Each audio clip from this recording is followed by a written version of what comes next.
There is a telephone pole at the end of your street.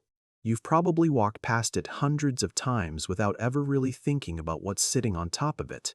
It's just a crow, black, totally still, watching the road with that specific kind of patience from something that has nowhere else to be and no reason to hurry. You glance up. It doesn't move. You look away. And here's the part that no one ever tells you. The part that kind of changes everything once you actually know it. It doesn't look away either. It tracks you, precisely, deliberately, the exact way a camera tracks a moving subject. It notes the time. It notes your pace. It notes which direction you turned at the corner, whether you were carrying anything, what color coat you had on, and whether your eyes met its eyes for longer than a split second. And somewhere in a part of its brain that neuroscientists are still struggling to fully map, it files all of that away, not as noise, not as background information. It files it away as data, organized, categorized, and attached specifically to your face. Most of us, when we think about crows, we picture something pretty simple: a scavenger, an opportunist, a bird that picks through parking lots and hangs around fast food dumpsters. Smart. Sure, everyone's heard that crows are smart. But smart feels like a comfortable word, you know? It's a word that keeps them manageable, relatable. It keeps them safely on the other side of the glass from the kind of intelligence we consider truly significant. But that comfortable distance is an illusion, because what crows are actually doing, quietly, systematically, without any of the drama you'd expect from something this sophisticated, is running a behavioral surveillance operation on the humans who share their territory. And they have been doing it for so long and with such precision that the real question isn't whether they're watching you. The question is how detailed your file actually is. The research that finally cracked this open came from a place you might not expect. It was at the University of Washington, where a wildlife biologist named John Marsluff and his team started wearing these specific masks, caveman masks, designed to look threatening while they trapped and banded crows for a study. And what happened afterward became one of the strangest findings in modern animal behavior science. The crows remembered the masks, individually, with perfect accuracy, and they held a grudge. For years after the original trapping, crows all across the university campus would mob, scold, and straight-up dive-bomb anyone wearing those specific masks, even if that person had never interacted with the crows in their life, even if they were walking a route the original researchers had never even stepped foot on. The crows didn't just remember a face, they spread it. They taught it to other crows. They basically issued a broadcast. But here is the part of that study that rarely makes it into the headline version of the story, and this is where it gets interesting. The crows weren't just reacting to any face. They were reacting to threatening faces, specifically faces that had crossed a behavioral threshold, which means they were running a continuous threat assessment protocol on every single human in their range, sorting them, classifying them, updating them. There is a category for you in that system. There always has been. You just didn't know the criteria. The criteria are a lot more precise than most people would like to imagine. It all starts with predictability. Crows are just incredibly tuned into patterns, like the exact time you leave the house in the morning, the specific sound of your car engine, or which window you tend to look out of first. They know the days you put the trash bins out and the general rhythm of your week. Honestly, if a crow watches your house for just 2 weeks, it builds a mental map of your behavior that most of your actual neighbors couldn't match. But just being predictable doesn't make you interesting. What really makes a crow decide to follow you specifically, to sit on a line right above your gate, is something a bit more subtle. It's how you handle eye contact. Crows pay close attention to humans who look back at them. Not in an aggressive way, and not with that locked, creepy stare of something looking for a fight. Just consistently. They notice the people who notice them, the people whose eyes find them naturally, the ones who pause, just for a second, to acknowledge that another living thing is there. To a crow, that's a massive signal. It's a form of mutual recognition. It doesn't automatically mean you're a friend, but it means you are aware. And in a crow's mind, awareness is the very first sign that you're someone worth keeping tabs on. Maybe you looked up one morning and made eye contact with a bird that was already watching you. In that exact split second, your classification changed. But here's the part that gets really wild, and it kind of rewires how you view the birds in your neighborhood. Crows don't just hold on to these memories individually, they actually pass them down.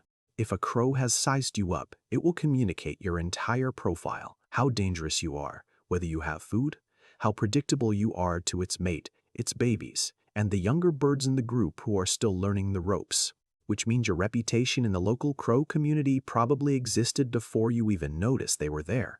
There is a very real chance that the crow watching you from that telephone pole today is acting on advice from its parents. Maybe its comfort level around you or its caution was shaped by something you did 2, 3, or 4 years ago. You've basically become a character in a story being passed down through a generation of birds. They've been nesting in the same trees through winters and summers while you just went about your life, completely clueless that you were a regular figure in theirs. To them, you're practically a historical figure, and they talk about you. I don't mean that as a metaphor either. When you step outside tomorrow morning, that noise following you down the street, those short, sharp calls echoing from branches to rooftops, isn't just random background noise. It's a real-time broadcast. It's a specific call. Crows use only when a known human enters their monitored zone. They have different calls for hawks, cats, dogs, or new threats. But the call for a familiar human has a totally distinct rhythm. Researchers who spend years analyzing these sounds have figured out exactly what it means. This specific person, right here, right now. The birds down the block literally know you're coming before you even get there. Your current status is being blasted out in a language you've probably ignored your entire life. And then there are the tests. This is the part that tends to creep people out the most once they realize what's happening. Crows run actual behavioral experiments on the humans they're tracking, and they aren't random. They're totally deliberate. They might drop a shiny object right at your feet when you're standing still, or leave a piece of food just inside your personal bubble to see if you'll grab it or back away. Sometimes a crow will walk, rather than fly, straight into your path on the sidewalk just to see how you react. Do you stop? Do you step around it? Do you make a sound, look it in the eye, or laugh? Every single reaction tells them exactly what they wanted to know. What they're testing for across all these little staged moments is your consistency. They want to see if you stay predictable under a little bit of social pressure. Are you the kind of human who respects their space? Or do you just see them as an inconvenience? The results get filed away, and your reputation gets updated. A lot of people fail these tests without ever knowing they took them. A sudden, sharp movement. An irritated shooing gesture.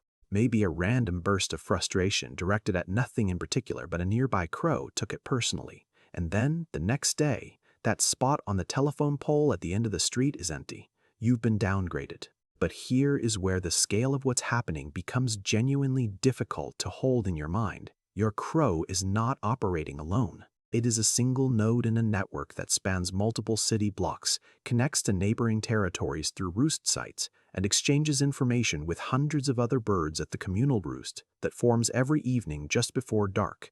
Thousands of crows converging in a single location, vocalizing in an overlapping wave of calls that researchers believe functions as a kind of collective information sharing event. What one crow learns during the day, many crows may know by nightfall. Your data doesn't stay local. There are documented cases of crow responses to specific humans appearing in populations miles from where the original interaction took place.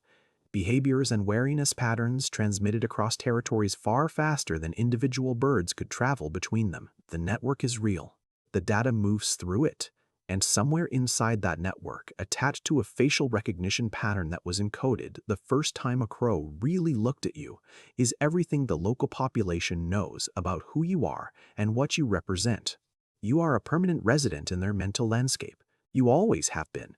The only thing that just changed is that you know it. Tomorrow morning, step outside and listen before you look. Before you find the crow, you'll hear the announcement of your arrival ripple through the branches.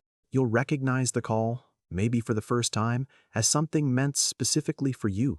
You'll feel the subtle, strange weight of being known by something you only just began to understand.